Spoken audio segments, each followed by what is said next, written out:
Welcome to Unleash Your Retirement with David Koren from RVA Wealth Management. Our podcast is all about providing anyone considering retirement with the confidence they need to pursue their dreams in this new phase of life. We cover a wide range of topics, from retirement planning to investing with purpose, all while making you laugh and keeping things lighthearted.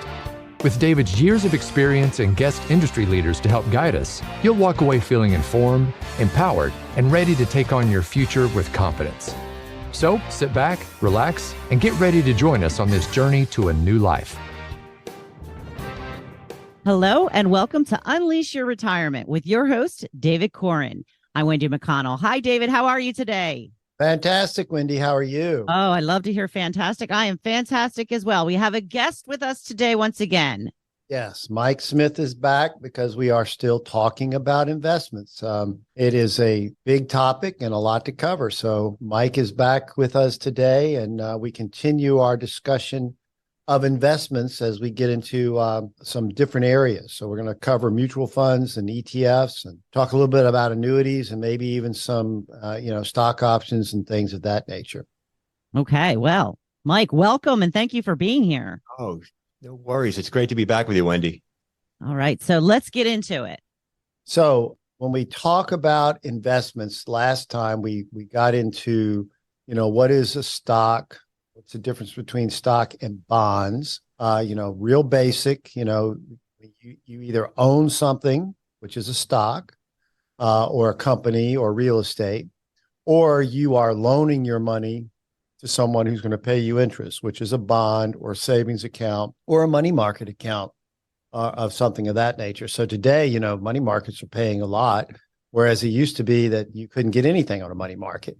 So now loan investments look pretty attractive versus what they used to be in the marketplace. So we're going to take that, though, and then say, okay, well, you may want to, there's a lot of stocks out there to pick. There's a lot of bonds to choose. How do you buy individual bonds? There's a lot of questions about that. So you may want to have your accounts professionally managed. Okay. So what are we talking about when we say professionally managed? Well, most people are familiar with what they have in their 401k, right? In your 401k, you have mutual funds. Did you know that mutual funds are professionally managed accounts? Did you know that? I'm asking you, Wendy. Oh, okay. I assumed they were. Yes, they are, actually. Okay. Yay. And did you know that you pay a fee for that? Yeah, I assumed that as well. Yes. And all funds have some sort of fee associated with. Now, your index funds, which are really passive investments that track a particular index, like the S&P 500, the NASDAQ, or a sector even, it may buy the energy sector or something like that. Those are passive, which means they tend to be much lower in cost. Okay. We're usually in the 0.05 to 0.15% fee cost. So internal cost they call it the expense ratio on the fund. So your expense ratios for indexes are fairly low. But now when you start talking international funds, small cap funds, international equity debt funds, specialized bond funds of some sort, you start getting into higher costs. So in those, in a 401k, you may be paying as much as 1% or more. So 100 basis points versus 0.15 is what we're talking about. So they can get expensive. And in fact, some mutual funds cost more than 1% in terms of the expense ratio. So you should be aware of that when you're evaluating things, because the more complex the management underneath, which obviously if you're investing in international stocks, that's pretty complex. So how do you choose that? That's going to be more expensive. Mutual funds are great when they're inside of a 401k account. Outside of that, they're not very tax efficient. So they're great if you're in a tax deferred investment or a tax-free investment like a Roth, but they're not that great if you're investing outside of that, just say in a brokerage account that's taxable, because they're not tax efficient. And that's a disadvantage of mutual funds. Now, the advantage of having management is you're getting professionals to pick what goes into that account. In an actively managed type of mutual fund, they tend to be more expensive. You're hoping to beat an index. So the objective is to sort of beat the index that's out there. And there are a lot of different mutual funds out there, aren't there, Mike? I mean, a ton. There are thousands of mutual funds just in the US, and it's very important to look at what the specific objective is to narrow your choices and to make sure that the fund's goals are aligned with yours. So the very first thing if you're considering investing in a mutual fund, please read the prospectus.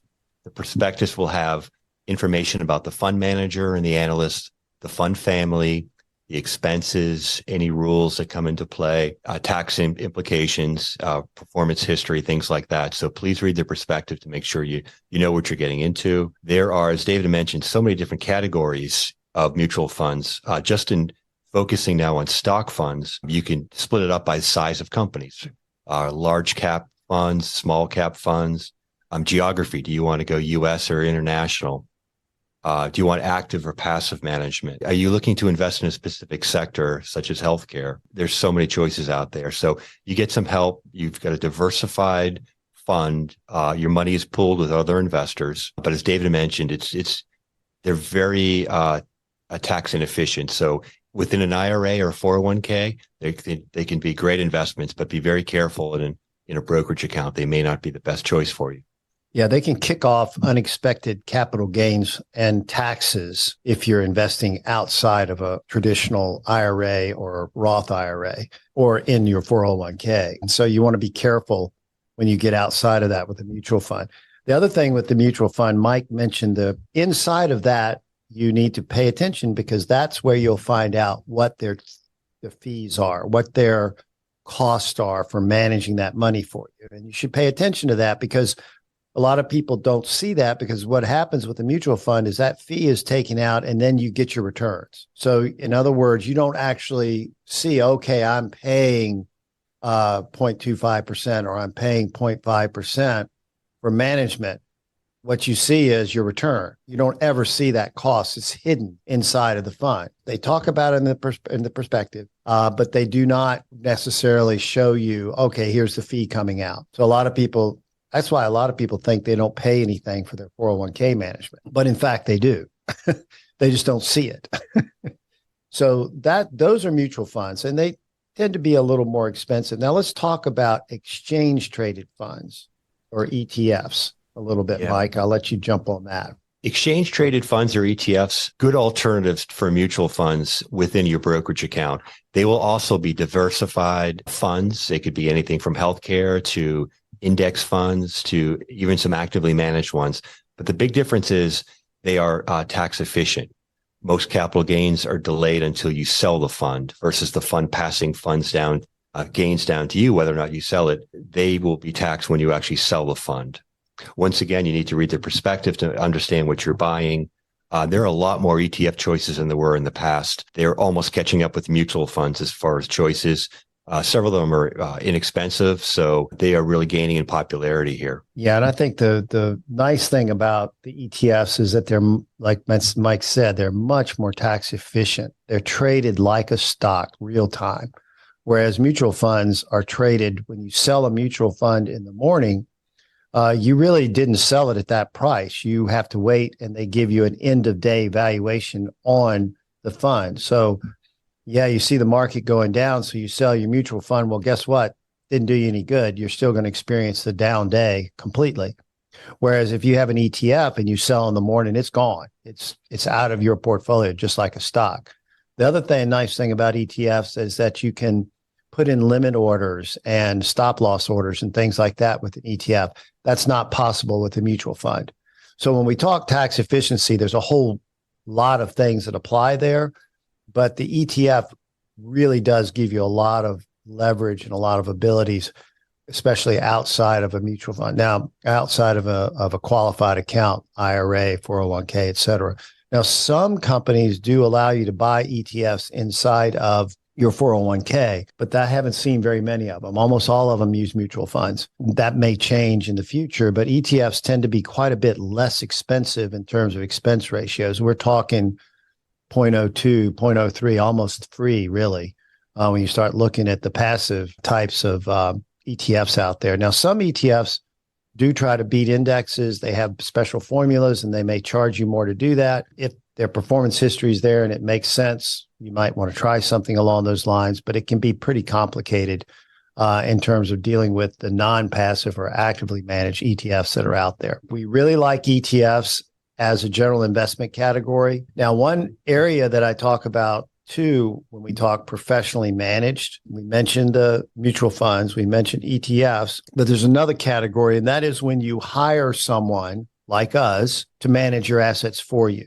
And generally speaking, you're talking about working with a financial advisor that's going to a CFP or somebody like that who's going to manage your assets. And generally what they do is they put you in a portfolio, a model, like if you go to Wells Fargo or UBS or any of these companies, they have these models that they build and they stick you in the model. Sometimes these models are made up of just stocks. Many times, though, I find that there are models that have a lot of mutual funds inside. So they're going to charge you a fee, usually 1% or something like that, to manage your assets for you. But be careful because you may also be paying a fee for all of the mutual funds that they invest in. So you're really getting double cost there. So be aware of that when the advisor is using mutual funds for you, or even ETFs, especially if the ETFs have higher costs associated with them, are actively managed. So you have to look at that very carefully. Is there a way that we can ask a way that we can ask somebody if we're going to be double? Absolutely. You should ask. You should ask how they invest. You should ask, do you use mutual funds? Are they passive? Are they, local? What are the internal costs on those things? So find that out up front so that you're not, it's 1%. I'm paying you, but now I'm also paying 1% to the fund manager. So now it's 2% really. Right. You have to be aware of that and cognizant of that and go in with eyes wide open when you're dealing with these things. Now, what we like to do is we like to buy individual stocks and individual bonds. Well, there's no additional cost for you there. You're paying us the 1%. You pay us the 1%, we pick the stocks and bonds for you, and that's it. Now, we may add in an ETF or something, a passive ETF with a 0.02 or 0.03 to maybe overweight a given sector, and that's very deliberate. We explain that and talk about that, but we try to keep all the costs as low as possible. So that all you're paying is our fee. That's the approach you want to take. And you are getting professional management. Now, the other advantage of working with an advisor is that we can basically really control taxes and be tax efficient with how we're investing the assets. We can work with legacy positions, work around legacy positions, like if you've inherited a stock or something like that. You may, granddaddy left me this stock. I don't want to sell this stock. So I want to keep it for my kids or something like that. So we can work around that. Whereas if you were just to throw it into some other account, you might not be able to. There's a lot of advantages. And the biggest one really is the tax advantages. So if you have taxable money, advisors can be a big help in terms of minimizing your taxes in the way they invest the assets and do sort of harvest the losses and gains in the account over time to keep your taxes as low as possible. So that's another way to get professional money management. Now, one other way that we can talk about too on professional money management are annuities. I would say that we are not an annuity shop. We really don't like annuities in general. Annuities really are income producing vehicles, but a lot of people have annuities, and there are some ways that they can be used that are to your advantage. But I'll let Mike start talking about the two basic types of annuities and how they're used in the marketplace a little bit. Yeah, so the main goal for most folks is risk reduction and retirement income, tax deferred growth, or death benefit. So assets are typically accumulating tax deferred to provide future income for you. And they can be annuitized later on to begin lifetime income payments. The guarantees to pay you for your lifetime, though, is really related to the ability for the insurance company that issues your contract to be able to pay the claims. So you obviously have to put a lot of thought into, you're tying up a lot of money with somebody for a long time. Really do your homework on this insurance company.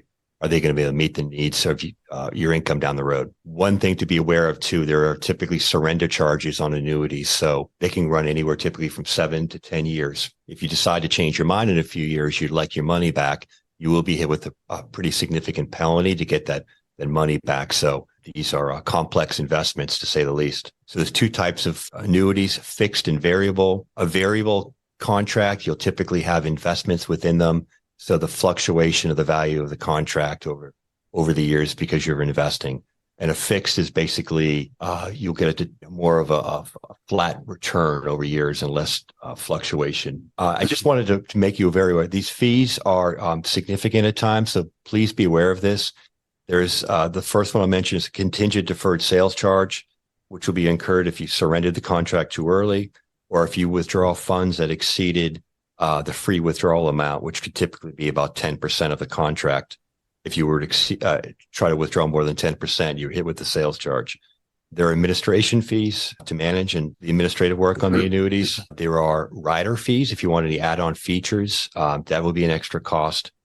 The fund expenses within your contract, they have mutual fund expense costs. Premium charges to keep the annuity policy in force. There might be a premium charge, which will typically be a percentage of the premium. And there could be a surrender charge, as I mentioned. So really look into these. And if you add them up sometimes, people are a bit surprised at times at what they're actually paying, David. Yeah, I mean, people are looking at, on the low side, 2.5%, on the high side, as much as 5 or 6%, depending on the riders they put on there. So in other words, you have to earn 5 or 6% just to break even in these contracts. So a lot of the times what happens with these annuities is you end up underwater very quickly, and the costs internally are just eating you up. These are contracts with insurance companies, and believe me, they build these things so that the insurance companies will make money. They are not built for the investor to make money necessarily.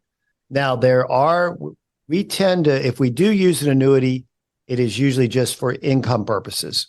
So if somebody says, hey, I want a guaranteed income for life of X amount, then we can do that with an annuity. But that's usually the only real, in my mind, good use of an annuity is that guaranteed income stream. Now, we do have annuities on the books. We are very familiar with them. We do what I call annuity rescue, because a lot of times contracts are in a state where it's not in the best interest of the client to surrender them. They should keep them, and draw the benefits down on that annuity contract because that's their best bet. Getting out of it doesn't make sense. They need to try and use the riders and things like that they bought to take the money out of the contract that way, as opposed to surrendering it. It may be a contract that must stay in an annuity basis because of the taxes involved. To surrender it, you would be paying a lot in taxes. We see that a lot with inherited annuities. People have a lot built up inside of them. We really have to keep the annuity in an annuity format in order to service the client. And we use fee-based annuities only. So we strip the cost down. We apply our fee, not the contract fee, and try to keep the cost as low as possible. But even with that, we're still talking about 2%. That's about as low as you can go on an annuity. So in general, I like to say annuities are not a great investment. They're a great income producer. That's really what they're for. If you're looking for a guaranteed income stream, that's what an annuity does better than anything else that I'm aware of. And these days, they're getting more attractive on their guaranteed income streams because interest rates have gone up. So that makes annuity income payments a little more attractive. Just as many pension payments have improved for the same reason. Higher interest rates help the annuity contracts guarantee better payments long term. We mentioned the two types, variable and fixed. Within the fixed category, there is the worst possible animal I've ever seen. They call them indexed annuities, okay? They are not sold by anybody who's licensed usually to do securities work. They really don't even, a lot of times they're developed so that insurance agents can sell something that looks like an investment in the market because it's following an index. These usually have the longest surrender charges and, believe it or not, the highest internal cost, but they tell you there's no cost. The other thing to remember with annuities is that they are sold. They're not something that you can sort of choose. They are always being sold because the commissions that are paid on annuities are rather high. Imagine, I've got a $200,000 IRA I want to roll into annuity and get guaranteed income. The agent says, oh, no problem. I'll take care of that for you. Guess what they earn on that? We're talking 12 grand. On that sale or higher. So they're looking to make, it's all about, that's why I don't like annuities. It's just they're really, in my opinion, usually not in the best interest of the client. So we try to stay away from them. Now, one other area I just wanted to mention, we work with clients. We are trying to keep taxes at a minimum. An area that we can add a lot of value is where you're dealing with employee stock options or some other stock benefit that you're getting from your company. So we can help you figure that out, understand what's going on. We even work with clients that are, with Apple and believe me, that's one of the most complex stock option treatments I've ever seen. But we can help clients navigate that and keep taxes to a minimum. So yeah, I'd like to give you a quick background on employee stock options. They provide the right for you to buy your employer's stock in the future at a determined price known as the grant price. And the grant price is often the market price at the time that the options are granted to you by your employer. If the stock appreciates, the employee will have the right to buy the stock at the original grant price and sell it at the current price for a profit. Now, there's two types of employee stock options. They both have a very different set of tax rules. A non-qualified option is an NSO, and they are taxed immediately as current income on the difference or spread between the grant price and the exercise price. The exercise price is just where you purchase the stock. So, for example, if the grant is $15 and you exercise your option when the stock is $50, you'll be taxed on $35. Well, you sell the shares right away or hold on. So if you don't set money aside, or if the value of the stocks falls after you exercised your options, you may have a big tax problem. The other type is the incentive stock options, ISO, more tax-friendly option for you. You don't pay taxes upon exercising the option, but if you hold the shares for 2 years after the options are granted, and then 1 year after you exercise your option, you avoid paying taxes on the spread. So in this case, you only pay capital gains on the difference between the exercise price and the sales price. So keep in mind, if you have a lot of options, you may not want to buy them. It may not be a good deal for you. But if you do buy them, you need to be very aware of the tax and consult a professional on that, because you can create a problem unknowingly. Yeah, one thing I'd like to say is that, we're going to talk in the next episode about how to mitigate risk. And so we're going to get into all of that. So if you're investing, hey, what about the risks involved? We're going to go through that. So that's in our next session. One thing to remember is that, we are here to help people answer difficult financial questions. The more complex your situation, the more we can help. So stock options are a great example of an area that we can add a lot of value. Tax situations, business owner situations are where we can add a lot of value because we can really help with the tax questions there. So that's where we come to play and really can add value to our clients. And when I say add value, I mean like dollars in your pocket. That's what I'm talking about. That's what we're all about, is trying to help make sure you keep as much of what you make as possible. And if you have a particular question, if you go to our website, rvawealthmanagement.com, there's a little button on schedule appointment. Hey, that'll take you to a little Ask Anything 20-minute session. So you can schedule an Ask Anything 20-minute session with me or somebody on the staff, but usually it's me. And we will answer any question you might have. Might it be on stock options? Might it be on tax questions related to your business, or how to save on tax dollars or tax investments, that kind of thing? We're here to answer those questions. So keep that in mind. And if you just want to call and schedule some time too, you can call me at 804-622-1722. That's my direct line. So if you're interested, let us know. We'd love to talk to you. Mike, do you have anything you want to say at the end here? If you're considering buying an annuity, please call David and ask if it's a good idea. He wants you to keep your money. Yeah, I want you to keep your money, not give it to the insurance company. Don't bring it to us after you've signed the contract. And then right. Good advice. Good advice. Well, thank you guys. We appreciate the information, and thank you for listening. Please like, follow, and share this podcast with your friends. Until next time, I'm Wendy McConnell. Thank you for listening to the Unleash Your Retirement podcast. Click the follow button to be notified when new episodes become available. Visit our website at www.rvawealthmanagement.com or give us a call at 804-497-2100. And don't forget to click the follow button to be notified when new episodes become available. The information covered and posted represents the views and opinions of the guest and does not necessarily represent the views or opinions of RVA Wealth Management. The content has been made available for informational and educational purposes only. The content is not intended to be a substitute for professional investing advice. Always seek the advice of your financial advisor or other qualified financial service provider with any questions you may have regarding your investment planning. Content here is for illustrative purposes and general information only. It is not legal, tax, or individualized financial advice, nor is it a recommendation to buy, sell, or hold any specific security or engage in any specific trading strategy. Results will vary. Past performance is no indication of future results or success. Market conditions change continuously. This commentary reflects the personal opinions, viewpoints, and analysis of RVA Wealth Management. It does not necessarily represent those of RFG Advisory, Private Client Services, their clients, or their employees. This commentary should not be regarded as a description of advisory services provided by RVA Wealth Management or RFG Advisory, or performance returns of any client. The views reflected in the commentary are subject to change at any time without notice. Securities offered by registered representatives of Private Client Services member FINRA SIPC. Advisory services offered by investment advisory representatives of RFG Advisory, a registered investment advisor. Private Client Services, RVA Wealth Management, and RFG Advisory are unaffiliated entities. Advisory services are only offered to clients or prospective clients where RFG Advisory and its representatives are properly licensed or exempt from licensure. No advisory services may be rendered by RFG Advisory unless a client agreement is in place.